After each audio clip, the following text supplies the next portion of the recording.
Yes. Can you hear me now? Yes.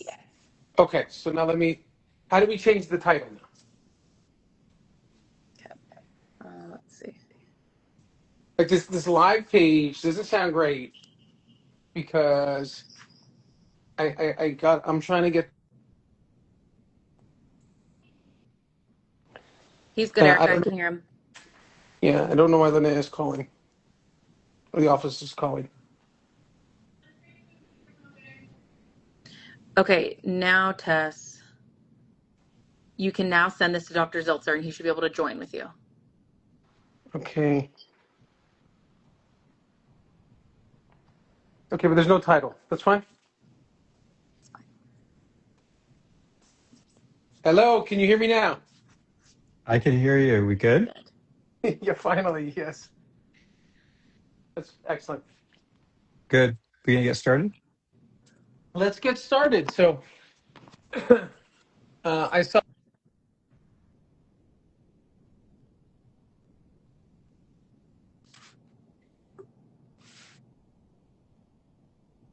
I'm not sure if he knows he's frozen.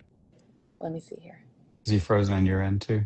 Yes. Let me shoot Technology, him a yeah. text. Okay. All right. Am I back? There you are, Dr. Chesler. Yes. Yeah. Okay. Excellent. Excellent. Excellent. Okay, I'm going to hop off, gentlemen. I'll be Okay. watching. Thank Thank you. you. Hello. Hello. Hello. How you doing? Welcome, welcome. Thanks for having me. So, yeah, I'm super excited because I think that more and more medical medically managed weight loss, which was hitherto beforehand nearly impossible. It was a 99.9% fail rate previously, and now it's almost inverted. And it's created such a it's such a massive seismic shift in what we do, at least from my end. And then I think it's, even my experience with you. I lost weight with you, and it was much easier than I thought it would be. And we have some patients now that we've gone through the entire journey of medically managed weight loss, and then actually, because they were prepared in advance for the consequences of it, we were able to create strategies for them long term, for them to get the look that they want. Because after you get healthy, you lose that weight, and then afterwards, there are changes to the body that, if you've had a BMI over 30 or 35 for 20 years, you're not even thinking that in the beginning. And and Sure. it and then once you go on this journey and you see people, they start to care more, their motives change, they become more interested, and they feel good about themselves, they want to look good about themselves. So I just want to start touching upon that, and I think that it's a very exciting intersection between what you do and what we do here, and I think it's going to just increase. Like, it's not going away. Sure. So I'll do a quick introduction. So I'm Mhm. Dr. Robert Ziltzer, and I got into this journey of medical weight loss because I was tired of putting people on blood pressure pills and diabetes pills, and they weren't getting better, and we were really ignoring the underlying illness. And when I went into weight management, we had patients that would always try to lose weight on their own, but there really wasn't a lot of options for people. So, we wrote this book. Looks like it's backwards, but Chasing Diets, to help people understand that this is not a self-help condition. So that's how we came into being. And then now we've got so many more choices. So the question is, why are more people turning to medical weight management? And at the end of the day, obesity is not a self-help condition. It's a complex disease with genetic, physiological, biological, and emotional factors that all compound to make a third of Americans in the overweight range and a third of Americans in the obesity range. And we are built for survival, right? So we're built to not starve to death, and that's how we survived the dark ages. And what I think people would understand better more about this disease if they understood some of the physiology behind it. So there are two really important hormones, leptin and ghrelin. Leptin is released by fat cells and it lowers your appetite. So as fat cells get bigger, it lowers appetite and raises metabolism. And this is the reason why people kind of reach a plateau. They reach a peak weight and they don't keep gaining even though they're overeating. And then there's another hormone called ghrelin, which is released by the lower part of your stomach. And ghrelin's job is to raise appetite. So it goes up before breakfast, and when you eat, it comes down. When you eat lunch, it comes down. So there's a peak before lunch, and same thing with before dinner, and there's another peak at bedtime. So that's some of the physiology behind it. But here's the problem. When you lose weight, your body makes less leptin, which has the effect of raising your appetite and lowering your metabolism, and it raises ghrelin levels. And that's really ultimately why people struggle so much to maintain their weight. And we'll get more into that later. So obesity is a medical disease, right? And the AMA declared that in 2013. And It took a because it's a minute. It took a minute. Yeah, it's 2013, right? So, we've known for decades, but unfortunately, people had to suffer trying to diet on their own. So, chronic diseases are best treated by doctors, right? Not self-help. You don't treat your own heart disease, you don't treat your own cancer.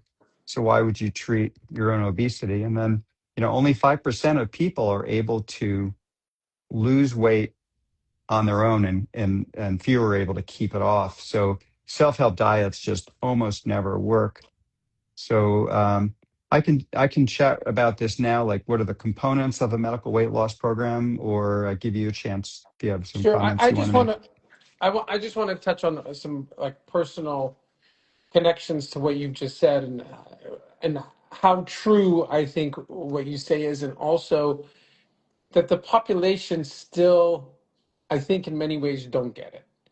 I think that I look at the way you handled when I wanted to lose weight. I could have just taken, I tried once. I had someone compound an Ozempic for me, and I could lose weight, but I thought I was sick all the time. That's why I was not eating. And then I went with you, and we were able to gauge how rapid we wanted to do it, and to check and to do the measurements, make sure the proteins were good, make sure I wouldn't have a sunken face. And I think that people still consider it a self-help, and they almost sometimes, like you see these advertisements on the internet. I know people almost will pay the same amount or more to not go to a doctor than to go to someone trained, because then that means almost that they are considering that they have a medical condition. So they're almost trapped in a cycle of self-blame in a sense, because obesity and weight loss. I went to a weight loss camp when I was younger, at 13, 14, and 16. And I can tell you that it was treated as a lack of will, a lack of judgment, poor decisions. And all of a sudden you see all these people losing weight, their judgment didn't get better, right? It was cruel to be overweight or obese, to be unhappy about it, and also in general to be blamed in society as your own cause of this disease. And it was very unfair, and that would start with kids who are overweight even at 7, 8 years old. um, so not only did they have this medical condition, but they were almost blamed for it, as if they somehow wished this upon themselves. And this is true in internal medicine. Any treatment that has a 99% non-compliance, meaning that it works if you can follow it, but 99% of people across different cultures and society has no chance in the modern world of being able to follow it. That's not a successful treatment plan. It's not the person's fault at that point that the plan failed. The problem was the plan was flawed. And we've had many devices, even in plastics, that can do special things, but no one could ever follow it, and so they go by the wayside. And this is the first time that we've seen such a shift. My mother always suffered from obesity, and it affected her for decades. And she started Ozempic actually for her diabetic condition. She started for the A1C. We had no idea that it would cause weight loss. I remember she moved from Montreal to Toronto at the time, and she lost 70 pounds. She's 5 feet, so that's a lot on her frame. And I remember we were like, what is going on? What is happening? We thought this was around 2011 is when you're saying that. We thought that maybe it was something psychological. It was some kind of psychology in her environment in Montreal that she got out of, and now maybe she feels more in control. No, she was on Ozempic. We just didn't know. The reports came out afterwards, and we would ask her like, "Mom, what is going on?" She's like, portion control.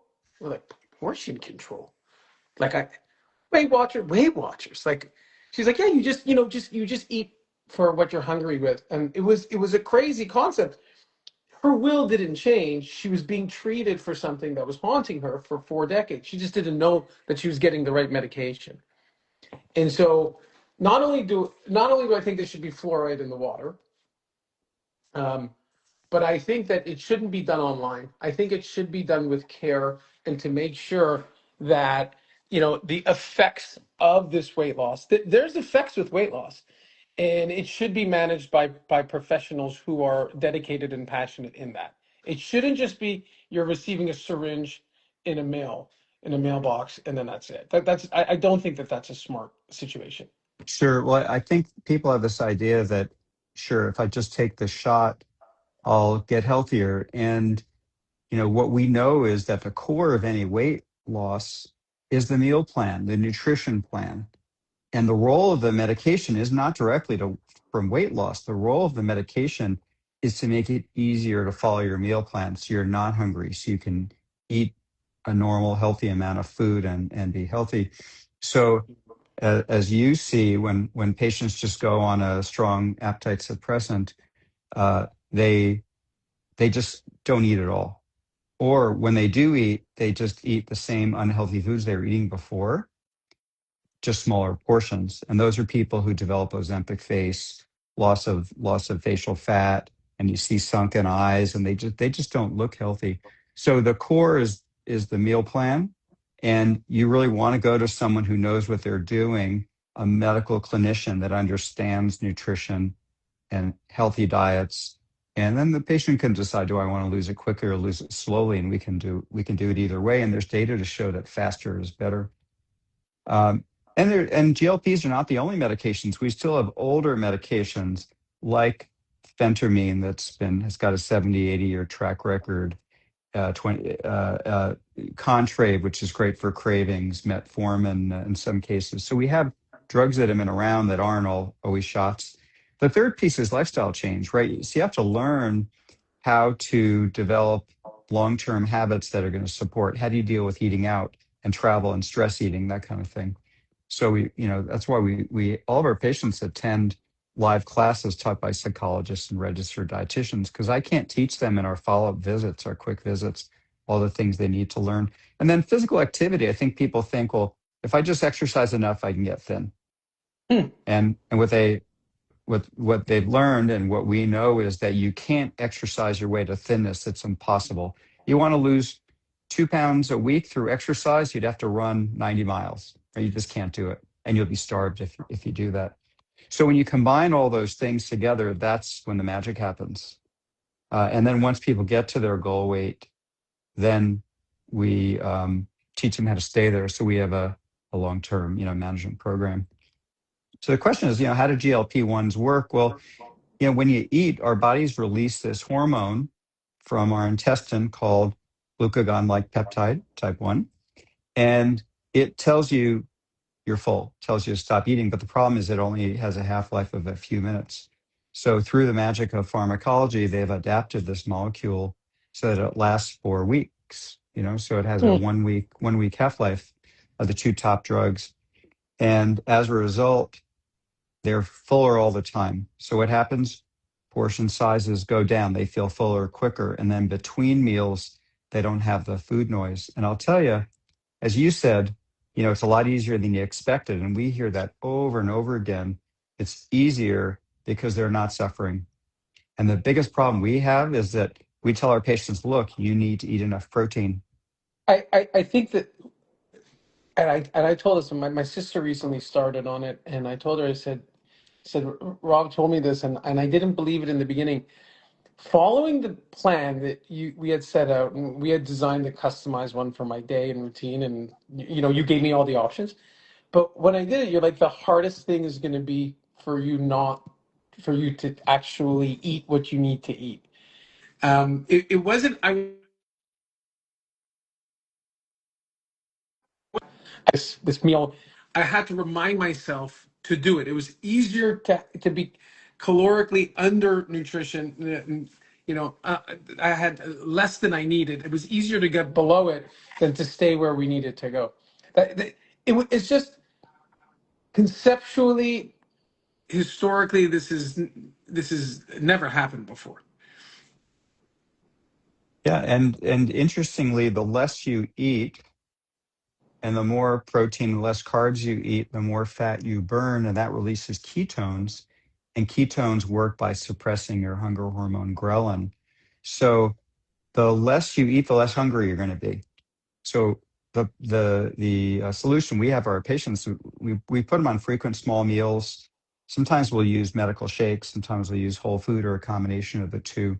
And we use medical meal replacements like bars and shakes and soups that are nutritionally complete. These are not like over the Mhm. counter shakes. These are medically complete. They give you everything you need. We tell our patients, set an alarm, eat every 2.5 hours, even if you're not hungry. And that's just so foreign to them.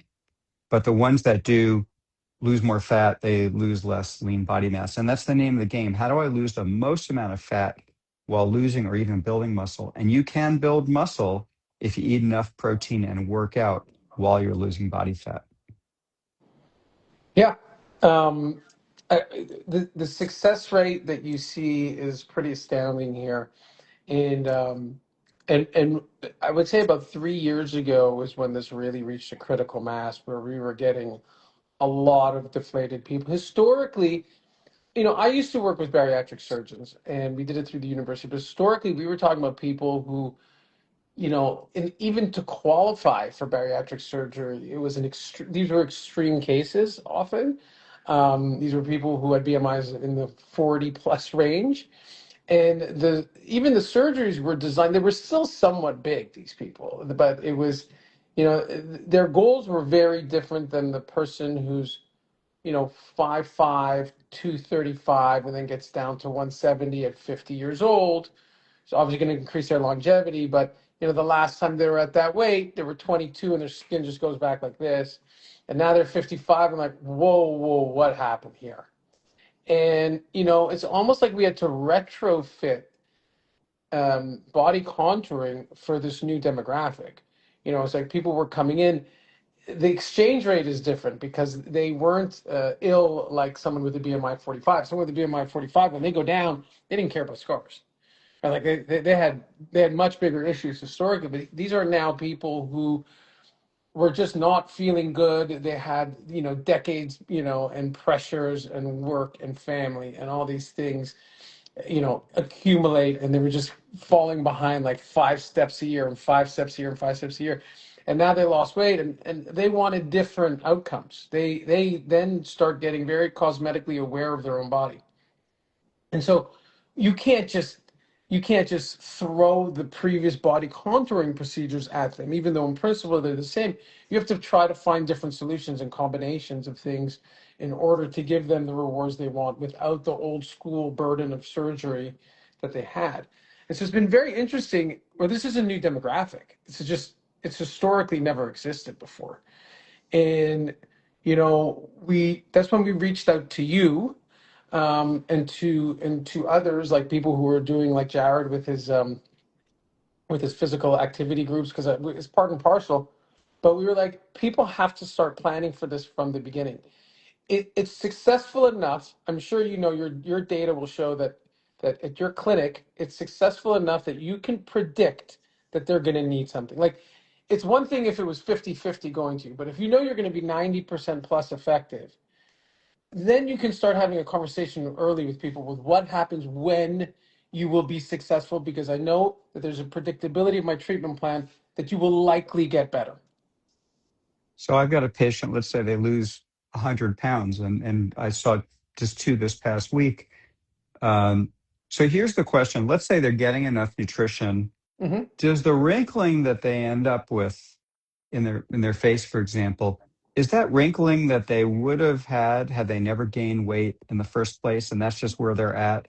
Or just the fact that they gain weight, Well, does that it's lead to long-term changes? in the twin studies that they had. I think it was in Minnesota where they gather all the, or St. Paul, they gather all the twins and identical twins, and they would do studies over time to look at nature versus nurture. So if one smoked and one didn't smoke, they have the same genetics, and you'd see at 50 who would look older. And they did find that a low BMI up until like 55 gives you a younger appearance, and then a very low BMI above 55 actually gives you an older appearance. So there is that degree that, fat is a sign of youth, or fullness is a sign of youth.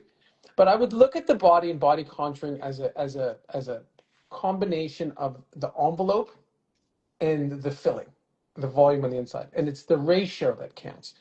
If someone like after pregnancy, if their breast goes down, there's two strategies you can use. You can tighten the envelope, which is called the breast lift, or you can increase volume with fat grafting or with an implant. Um, I think that they would have had some of it, but not all of it, because the fat had stretched open their skin past the point where it could have the elastic recoil. The elastic recoil is not as good as you age in the skin. And if you put extra pressure on it, at a certain point, it's not going to go down. Just like a young person, if they grow really quickly, they get stretch marks. And if they grow less quickly, they don't get that damage to the skin. Or the same with the women after pregnancy. If they have triplets, they're going to get a diastasis, right? Because of the volume inside their intra-abdominal area force those muscles to open up. But so I don't think they would have had all of it. I think they have extra because they stretched out their skin. Okay, so typical patient has, lost a lot of weight, 75 plus pounds. They've got jowl lines. They'll see, uh, wrinkling around their eyes. So there's volume loss down here. There's some wrinkling here. Hmm. What are, from least to most invasive, what are the options that those people have today? But strictly for the face or for the body? Well, let's start with the face, because that's obviously the most visible, right?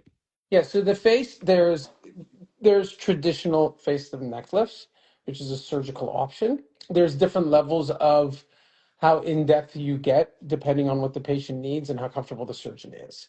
Right? So one is to bring everything back up where it is, because everything starts to descend. But there's another problem with the face. One is your bone starts resorbing, okay, and it goes in a clockwise way. So if I'm looking like this, when the facial structure, these are not weight-bearing bones, because they don't weight bear. With time they atrophy. It's like all bones if you don't use it or put stress on it.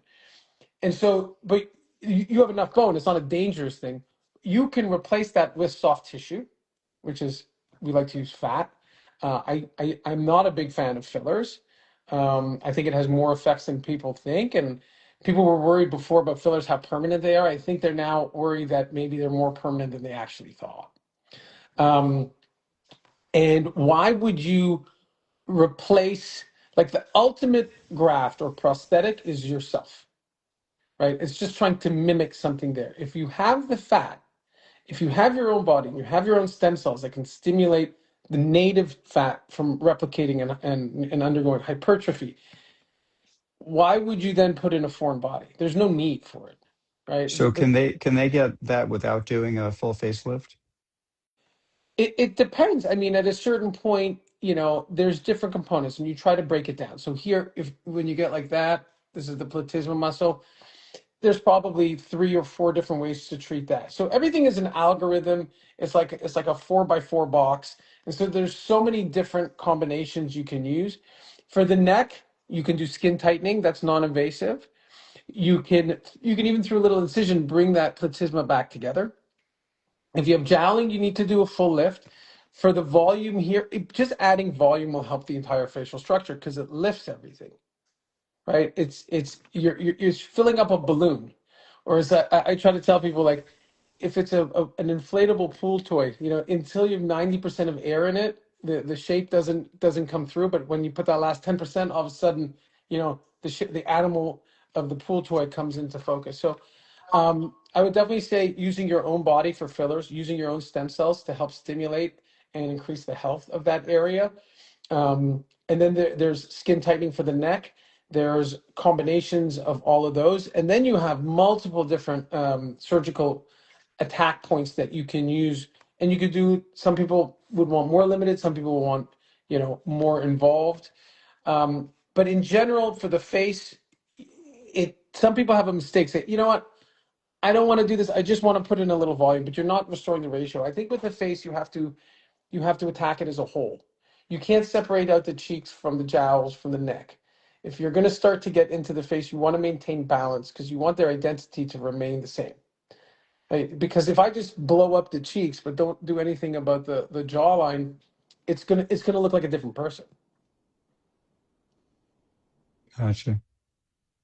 You want to Um, hear a little bit about maintenance? Like once someone's lost weight, what do we do?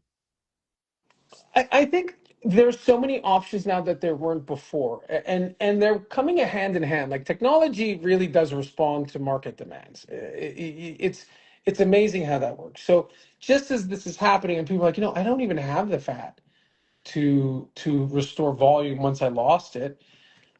Now you have things like alloclay, which is cadaveric denucleated fat cells from donors that do not elicit an immune response.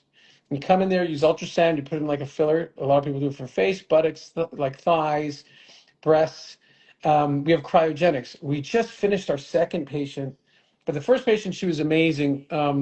She lost like 85 pounds. And we did, when she was still big, we did once liposuction and enhanced viability transfer to her buttock. And then she's like, I'm going to lose another 80. So we're like, well, I can't guarantee it's going to stay. So we did full liposuction and we sent it to Sheffield, England, and we cryogenically stored the fat. She lost 80 pounds. She is in incredible physical shape, incredible. But she has a deflated buttock. And so she came in for her first round. We're doing two. It took us 10 minutes. We were listening to music and laughing. It was a really exciting time.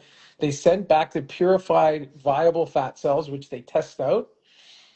She got it in syringes as if it was like filler. It's her own cells that are alive. And we injected it into her within 10 minutes, and she's going to come for another round in about 6 weeks. There's no pain, there's no downtime. So because we were predicting the changes, we set her up for that success. Well, she set herself up. I mean, she's the true workhorse here, right? I just like injected something that was pretty. My job was relatively easy compared to hers, um, and so with all these new tools that we have, and a lot of this is in response to volume. Like I don't think Tiger Biosciences really gets into alloclay if it wasn't for this. Um, I think cryogenics. This is one of their main reasons to push it forward.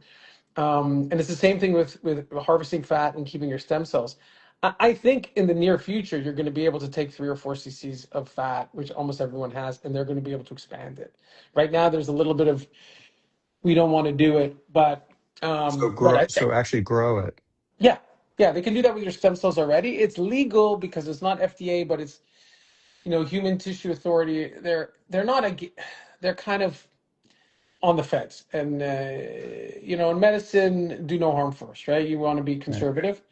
Like I would have no problem with stem cells that I take harvested, expanded for myself, for my knee, but I'm not offering it for patients until there's more data a little bit, because safety is always the primary focus.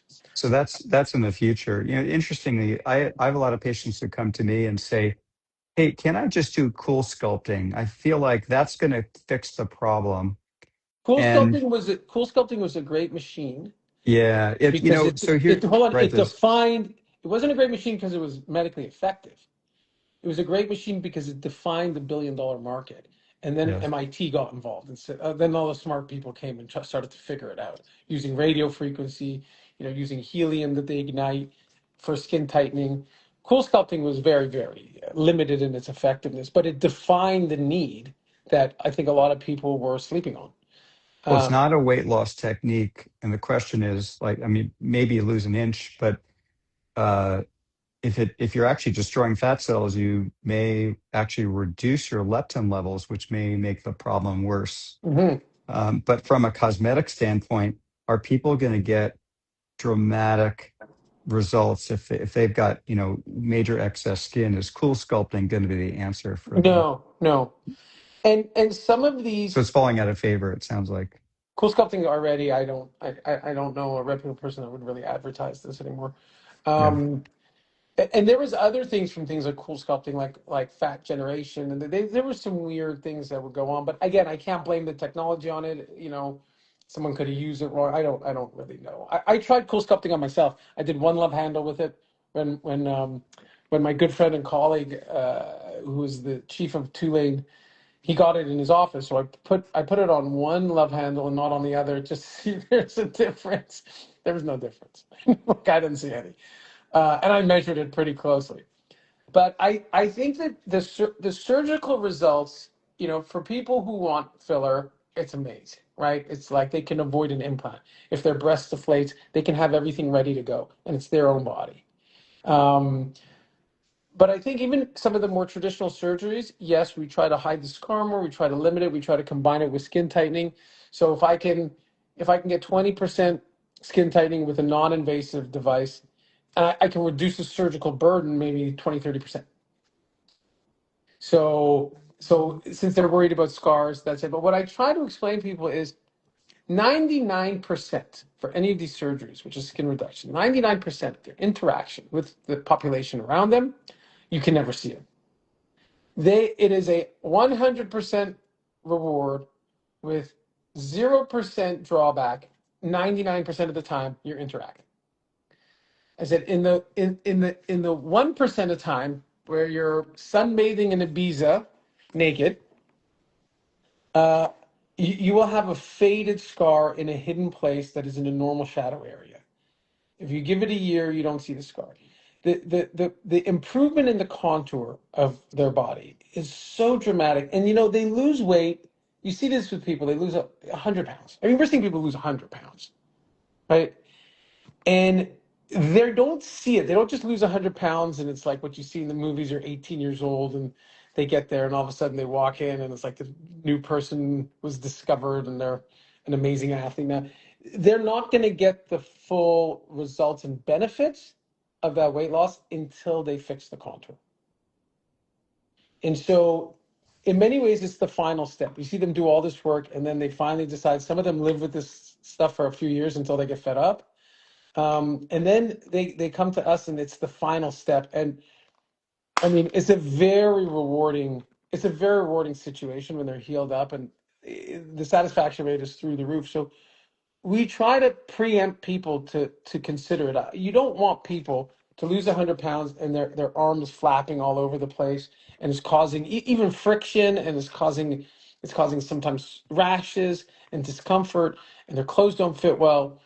And then they're like, well, I lost weight, but I have this, and that's the consequence. But that's not necessarily true. And I think if they have a picture of where the journey can lead to, they can plan and set up differently, and they can plan and budget things. They don't have to, all of a sudden be there and get hit with like something they're like, oh, this is financially prohibitive. They can start to put away. They can start to determine, what their priorities will be. Maybe they'll do one every few years because, as you know, they can maintain themselves now. So one of the questions that just popped up is who's a good candidate for GLP-1 medications? And so we look at the major criteria, which is a BMI over 27 with some comorbidity like heart disease or diabetes or high cholesterol, or over 30, even if you don't have any of those. I won't always try with a GLP-1 as a first line, but if they've tried other drugs before or they really are worried about hunger, I may start them right off the bat. But there's other criteria for GLP-1 medications. For example, if someone has lost weight in the past and regaining, they have a history of obesity, we may put them on a GLP-1 to get them back to their target weight, even though they may not at that moment be there. So we look at their lifetime highest weight.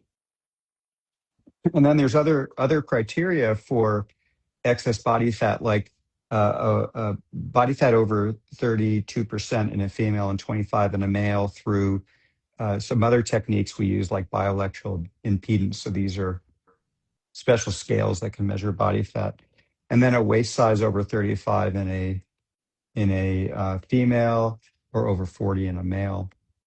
So those are some of the people. So one question I had for you. So I see a lot of women who have had babies before, or especially a cesarean section, and now they have a panis. They have a flop of skin that looks worse the more weight they lose, right? Mhm. Because that's forever stretched. So what options do those people have? Well, I think when you consider that, I think the numbers are anywhere between 37 to 40% of women have a C-section at one point. So, almost 2 in 5 women that'll come to us will have like a 10 centimeter scar, probably higher up than where I normally would put it for a tummy tuck. They have a diastasis of their muscle, which is another thing I'm very passionate about. That's torn and stretch muscle, right? I think every obstetrician, the first prenatal visit for the first child, should talk to women about putting the muscle together afterwards, especially if they have the C-section scar. I can do it from that scar, even if you don't have extra skin, So they right? don't need to wait. No, I think it's your number one primary protective mechanism for your lower spine and hips. This was never an issue historically because 300,000 years of our species, up until 100 years ago, we died at 30 to 40 years. The life expectancy was pretty much constant. And we've only had 3 generations where the life expectancy is really above 55. And we didn't know what to do with that, right? We call those the Family Feud and the Price is Right generations, right? They were sit down and they were sedentary in as they aged. They became sedentary. There was nothing designed for them. Now it's not uncommon. You have 75-year-old men and women who are still doing competitive sports, and they've no plan on stopping.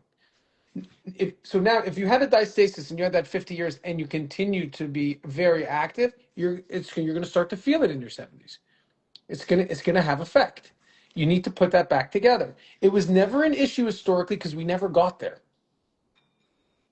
Like, you would have babies, and then for most of human history, you had babies and then you died. And now you have a baby, and a lot of people are finished they've finished childbearing at 35, whatever. Some people older, but maybe 35, and then they expect 60 more years of activity. Right. And the other piece is, prior to the cutting across, the transverse section, they used to use a vertical incision. So that probably didn't cut the muscle as much, I assume. I mean, you'd have more of a scar, but then you wouldn't have that diastasis, right? Yeah, the diastasis is you cannot fix it with exercise because it's a weak point in a cylinder, right? So anytime you put pressure, it's gonna go forward. It's a very easy procedure. We have drugs to make the recovery really easy. It's not whatever you read about or what's known in popular culture are things that were really, gold standard 20, 15 years ago for it to get into the population, into that knowledge. But the newer things, you don't have 10 years of experience and no one knows how to say it. But, tummy tuck should not be the beat down of recovery.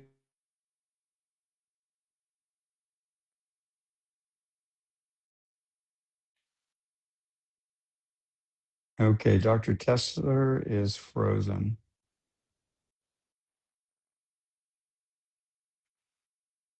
Okay, so while we're waiting for his technology to come back, I'll chat a little bit about, well, what happens after someone's lost weight. And we call weight maintenance